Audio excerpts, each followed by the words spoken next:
What's going on, guys? This is Michael MGF, and today I am finally back doing a normal video, and I'm late, which is, at this point, normal. I think I'm just gonna have to accept now that I'm late half the time, and that's okay, because I was at Brick Fair, Virginia 2017, and it was amazing, but these sets came out August 1st during Brick Fair, and that was already a pretty costly trip as it was. And I'm not gonna lie, guys, these sets, they weren't cheap. These and the Thor Ragnarok sets, and so at that point, everyone and their dog on YouTube had practically already talked about these sets anyway before August 1st, and so 2 weeks later, after the release date, not exactly ideal to spend that much time reviewing 5 sets that everyone's already seen, but hey, I like these minifigures a lot. I'm really excited for both of these movies, and so I figure why not break up all the minifigures into 2 separate videos, one for Justice League, one for Thor Ragnarok, if I get around to it. But I did get around to this one because I'm recording it now, and so yeah. But without further ado, let's get started on this hopefully not too extensive video. So, kicking this off with the minifigures from the Nightcrawler Tunnel Attack, you can see I've got a nice big black splotch misprint on the face, but this new Batman is definitely an improvement from the Batman vs. Superman variant, but unfortunately not by all that much. You can see we've got the unnecessarily large grapple gun with, let's face it, it's a hairdryer, but that's back again, so that's great. You know what else is back again? The same Batarangs that we had for like the past 10 years, actually more than that, but that's okay. You can see Lego took the design from the Batman vs. Superman torso and extended it down onto a pair of legs that are totally not double molded for whatever reason. Even though they had an absolutely perfect opportunity to do so, Lego was like, nah, it's more affordable if we just take the design and have it cut off, because that makes sense. I mean, they had the opportunity to make like a really, really great pair of legs, but they were like, nope. I mean, they're still cool, and I mean, the design is still solid on the front. It's just, yeah.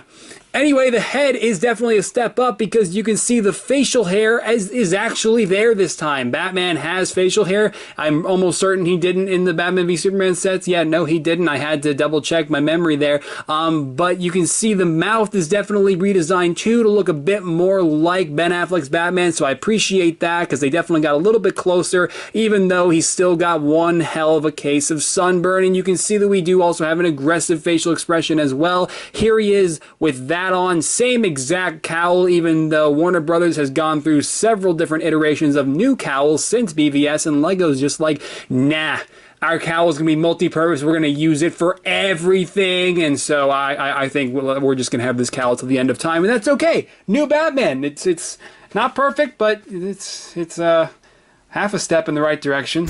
On a way more positive note, we have the Ezra Miller Flash making his debut in this set, and he is by far the best minifigure out of all the Justice League sets. I honestly couldn't have asked for more out of this official minifigure. Lego not only made an entirely new mold for his helmet, but they went ahead and made an absolutely fantastic head and a really, really great design printed onto the torso that extends onto the legs. So that helmet is really great. Not only is it accurate, does it have the lightning bolts on the back. I don't know where I was going with that sentence, so I'm just going to cut it off there and pretend like I finished it.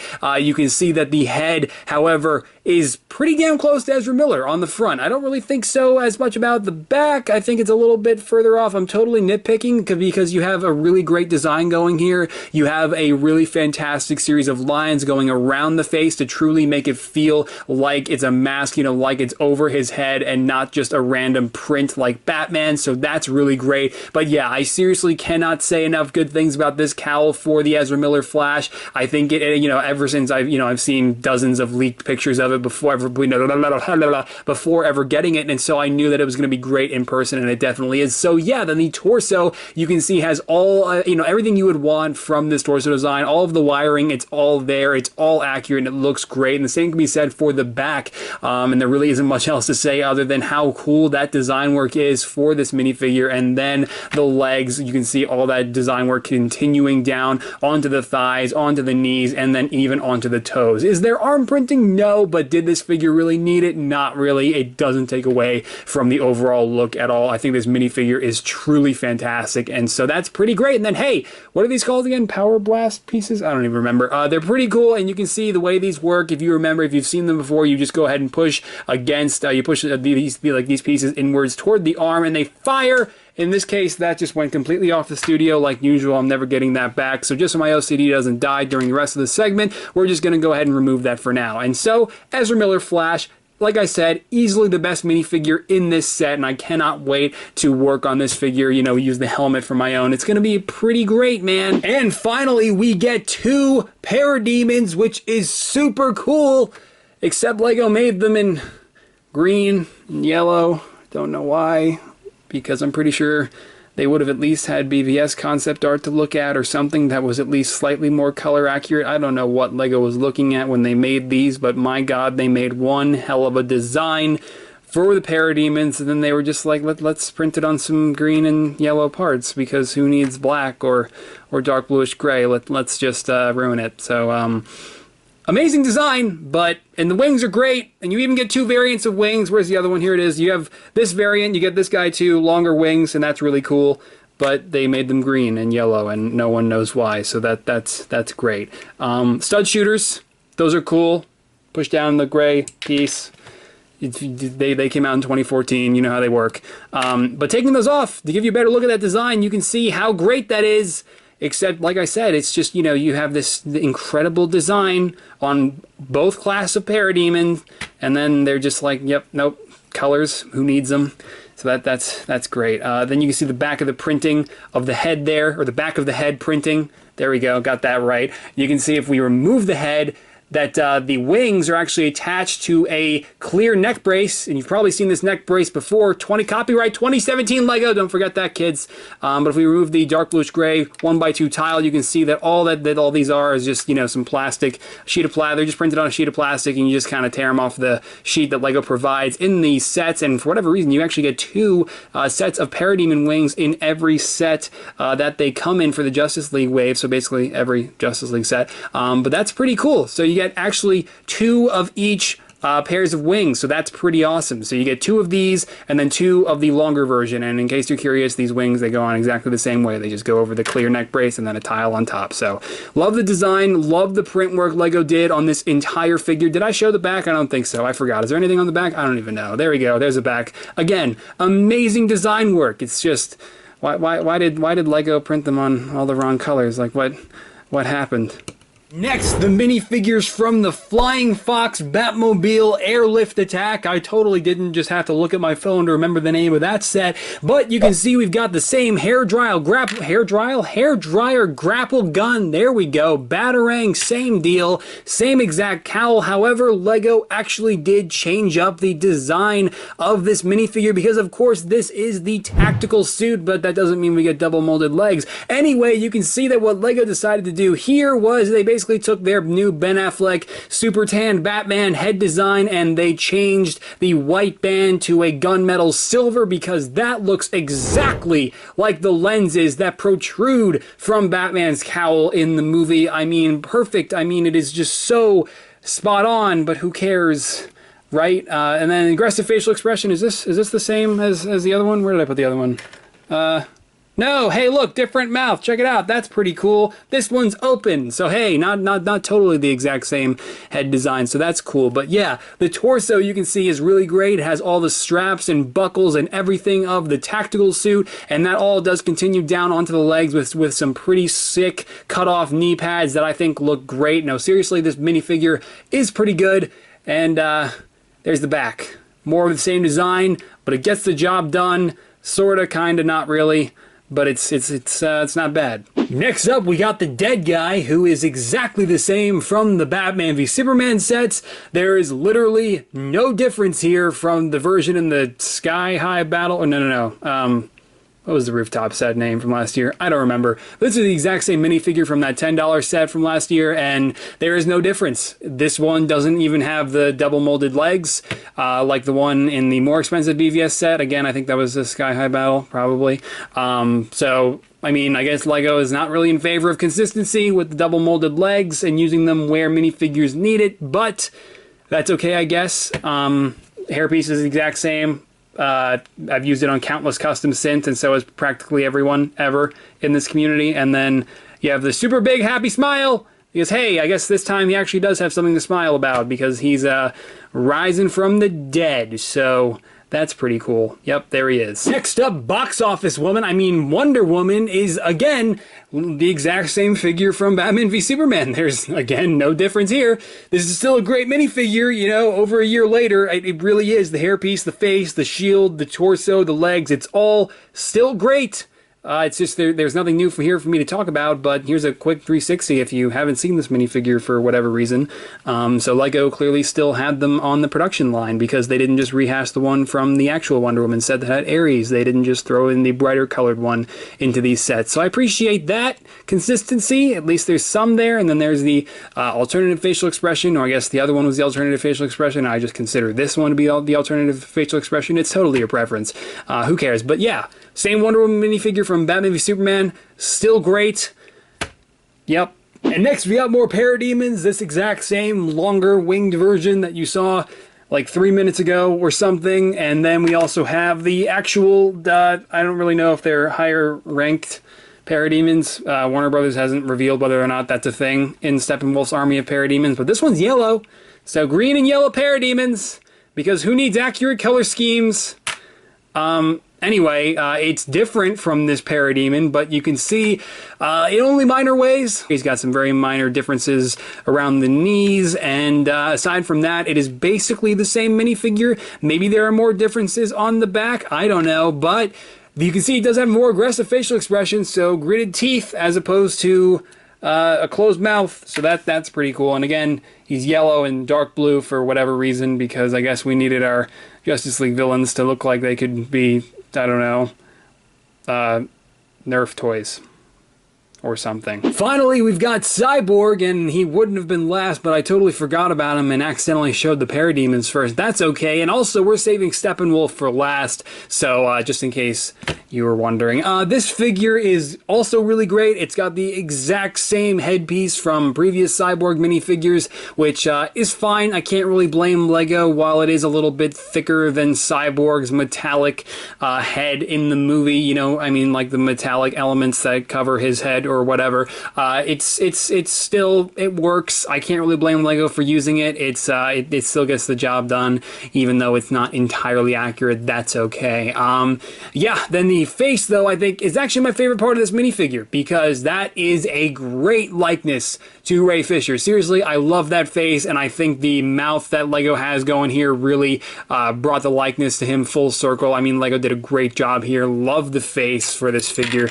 But then the rest of the minifigure is great too. You have some really awesome design work, especially on the torso that continues onto the legs, and it looks great. It looks super consistent. No cut off knees or anything like that. This is by far the best Cyborg minifigure that we have to date. And then all that really great design work does continue onto the back and all of his unbearably complex mother box-esque designs that LEGO tried to incorporate by using different shades of silver, which is definitely pretty cool. And then this arm is an entirely new piece, I think. This is the part where you jump down in the comments and let me know that it's been used 15 different times in themes that I've never even paid attention to. But you can see it is molded in chrome, which is pretty great, and it does have an entire stud on the front end of it where you can either leave it empty, or you can take a blue stud and attach that to it, which is probably what I'll do after I finish reviewing this minifigure, because let's face it, stud shooters are kind of ugly, even though they are effective playability features to stick on minifigures wherever possible. And you can see, again, stud shooters, you push down, they fire, you'll never see the stud again, but that's okay. We have extra pieces. Or actually, I don't have the extra pieces because I didn't build these sets, but that's okay too. Cyborg, looking great. And yeah, that's about it. Moving on to the minifigures from, I forgot what this set's called, the Battle of Atlantis. Wow, that's pretty straightforward. You've got the Jason Momoa Aquaman making his debut. Finally, it's so great to have him as a minifigure all these years since he was cast as Aquaman in, like, I don't know, late 2013, early 14. So this is great. And I mean, is there an overabundance of gold going on here on the torso? Yeah, I think so, for sure. I think they probably should have kept it mostly dark green with elements of gold like the actual costume in the movie, but Lego, who knows what they were looking at? Hey, at least they got the head right. That's the only part I care about. That's the only part I use in my minifigures. But regardless, they also clearly saw Jason Momoa's what do you call a trident with 5 points? Quadrant. That's not right. That's no. I don't know. I really don't care. But Lego said no to that, and they just went with Trident, their standard Trident piece in a gunmetal gray, and then they added a lightsaber hilt to the tip of it, so for all we know, he's a Jedi. I mean, he's probably Quinlan Voss's long-lost brother. DC fans, you guys know who that is? He's a pretty cool Jedi. But anyway, you can see the hairpiece is completely new. Let's get the Power Blast piece out of the way. Again, you just push inwards toward the arm and fire into the depths of Atlantis, aka a printed background. But the hairpiece Lego has made here is super, super awesome. It is entirely new, and they're already beginning to abuse it and use it like constantly on every long-haired character ever. It's already going to be on Lobo next year, but it's amazing, making its debut for the Jason Momoa Aquaman figure here, and it is fantastic. It looks so, so good, and it has all the printed blonde highlights running through the front of it, which look amazing. And then the face, also new, completely and totally nailing the likeness to Jason Momoa. Absolutely love the face here. And then we also have an aggressive facial expression, which has his, like, shark eyes, his Atlantean, you know, hey, I'm a half Atlantean, half human guy eyes. So that's really great, and it looks awesome. And while we have the hairpiece off, the torso is really great too. You have a great design going on here. It's just I don't really agree with them printing it onto an entirely gold torso. I think it's a little odd, but it doesn't really ruin the minifigure all that much. The patterns that they have running throughout it are seriously great, along with the rest of the design they have going on for the rest of the legs here. And this is, the legs kind of emulate like what I think the torso should have also looked like, but clearly Lego didn't agree, or whatever concept they were looking at, you know, ended up being outdated at some point, probably. I don't know. Anyway, Aquaman, Jason Momoa, looking amazing. Get back in his hand, you freaking trident. There we go. Yeah, cannot wait to start customizing this minifigure's hairpiece. There we go. Oh, we got another yellow Parademon. Finally, our last minifigures for this video already. Thank God. You can see this is the Atlantean Guard. You get 2 of these guys in this set, and you can see Lego, they really did a great job with this minifigure. I mean, honestly, the weapon, I mean, the blaster, the whatever it is kind of odd, but I mean, it works. The rest of the figure, though, is really, really awesome, with a great design running all throughout the torso and down onto the legs. I mean, the design work, the printing here, you know, through and through, Lego did a consistently great job with every torso and every pair of legs through there, you know, throughout all 3 of these sets. And then that does continue onto the back. Again, just great, great design work and printing with these figures. But the new Atlantean Guard helmet is so cool. I mean, you look at that, and I just love it how we've got an entirely new helmet for Atlantean Guards, but we still have the same cowl for Batman. Sorry, it's been a few years, and I'm kind of tired of it, but that's okay, because you can see that we've got freaking Legolas underneath to save the day, and maybe he'll convince Lego to make a new Batman cowl. Probably not. And hey, do you remember Legolas had an aggressive facial expression? Yep, still does. Even though in the DCEU, I guess, you know, Orlando Bloom is playing an Atlantean Guard. Still effective. Still a great figure. Oh, and guess who else is an Atlantean Guard in this set? Because again, you get 2 of these guys. We've got the Chosen One himself, Anakin Skywalker, Hayden Christensen, underneath that helmet. Hey, that's pretty cool. I met that guy a few months ago. And you can see he's got... if we can turn this around, he's also, you know, not mad. If you remember that face, came out in like 2013 with the Public Gunship. That was a pretty cool set. But yeah, Atlantean Guards, Justice League minifigures. Let's talk about Steppenwolf and some mother boxes. Okay, so here we go. You know, I should probably set up a background that would probably make this shot look a little bit better. Is that kind of, is it big enough? No? There we go. So yeah, Steppenwolf, this figure is obviously brick built, but definitely pretty cool regardless. You can see what LEGO did here was not only did they make an entirely new head for Steppenwolf, for, you know, Darkseid's #1 guy, but they made an entirely new chest piece too, I think. If it's not new, I mean, it's new to me. It's got a really great print on it. I mean, you got the, for a brick built Steppenwolf, I think this is great. You have all the articulation within the form of ball joints. His head can go all the way around. I doubt you expected that. His wrists are articulated. His 2 fingers are articulated. Does he only have 3 fingers in the movie? That's kind of, I didn't know that. His axe is pretty great too. I saw the name of this axe recently on the DCEU wiki. I forgot what it was though. But LEGO did a great brick built version of it, so that's a thing. And then you can see he can do some pretty great squats, kind of. Like that. That's more of like a split, and he probably would break something. But like that. So that's pretty cool. He can totally sit down, maybe fly the flying fox if, well, you know, if Wonder Woman or Batman lets him.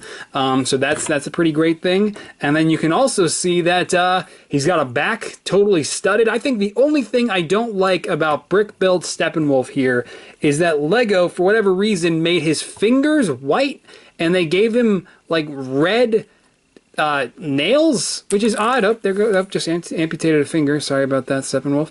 And so they kind of look like candy canes or something. I don't know. It's not really Christmas yet, but I guess it will be closer to November. And you can see he's got like red on this arm. I might just swap out those colors at, you know, later on if I care. Probably not. I'm going to be decapitating this anyway and using this head for my custom Steppenwolf because that's actually a really fantastic piece. And I think it's to scale too. So win-win for everybody. Seriously, not a bad brick build figure. I think I definitely like Steppenwolf here, probably more than Ares. But yeah, so then mother boxes. They're all, I don't know which one's which, but hey, they all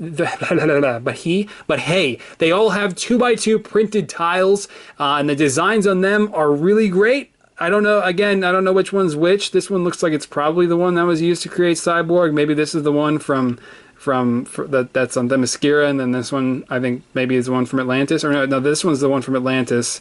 I probably should have looked at the set boxes before recording this segment, but they're all pretty cool. I just don't know which location they all originate from. I just know this one is from Atlantis for sure, based on that box or that set, unless it's lying, and then I don't know where these two come from. Again, I'm pretty sure this is the one from Themyscira, but they're pretty cool. Just some basic bricks, some basic plates and tiles, but the printed tiles are definitely really, really cool. So mother boxes, Steppenwolf, a printed background, and that's it for this video, man. I think I'm done talking about these. It's been a really solid wave of minifigures. I wish LEGO would make a new Batman cowl, use double molded legs more, and I wish that they wouldn't screw up colors as much, but hey, that's okay. This has been a pretty solid wave of minifigures. I can't speak for the sets. I haven't watched anyone's reviews. I haven't even built them, so I have no idea. But that's it for this video. Let's wrap this up. You said you'd come. Now let's hope you're not too late. That's it. There you go. My review on all 3 sets, minifigures. Man, that is a weird thing to say because I really broke the format with this video. Hopefully you enjoyed it. Thank you so much for sticking around for the whole thing. I really appreciate it, especially with how late I am to just talking about the minifigures period. So yeah, and if you did, be sure to let me know by dropping this video a like below. You know what to do if you enjoyed, if you found yourself informed, if you haven't picked the sets up yet for whatever reason, then hey man, let me know down in the comments. That'd be cool too. But other than that, you can totally follow me on Twitter, Facebook, and Instagram. Links to all 3 of those are always down in the description below. And there I'm going to be posting all kinds of super cool stuff like I usually do before I ever post it over here, like upcoming minifigures for the Defenders potentially. I don't know. I painted up a Daredevil cowl and I'm not really too far along on that just yet. We'll see where that goes. But also a Savitar collab between me and Sonder from Flickr from the Flash Season 3. I'm also going to be doing the Flash Season 4 suit, Killer Frost, and then a ton of figures for Thor Ragnarok and Justice League. So Yeah, I haven't actually really released like the exact minifigures I'll be making for both of those movies, but I'm hoping that I'll have all those minifigures done before the releases of both those movies in November, because I'm so excited for both Justice League and Thor Ragnarok. So hopefully everything will work out. And I think that's where I want to leave you guys for this video. Also, I made this.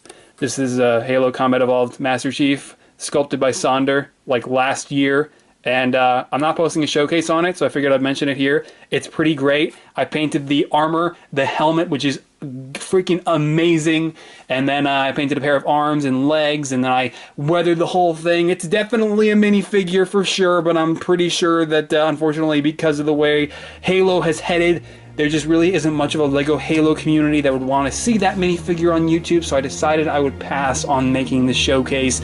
But other than that, that's it for this video. I'm gonna go now. Goodbye. Bye. Yeah.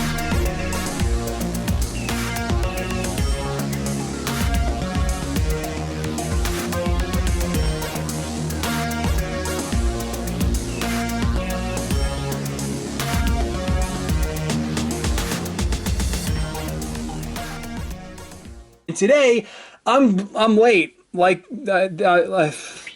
Hey, I just wanted to say congratulations on making the best DCEU film yet. You and Patty Jenkins did such an amazing job, unlike Zack Snyder, who's such a terrible director and just doesn't understand. Again, same cowl. Okay, so starting off, next.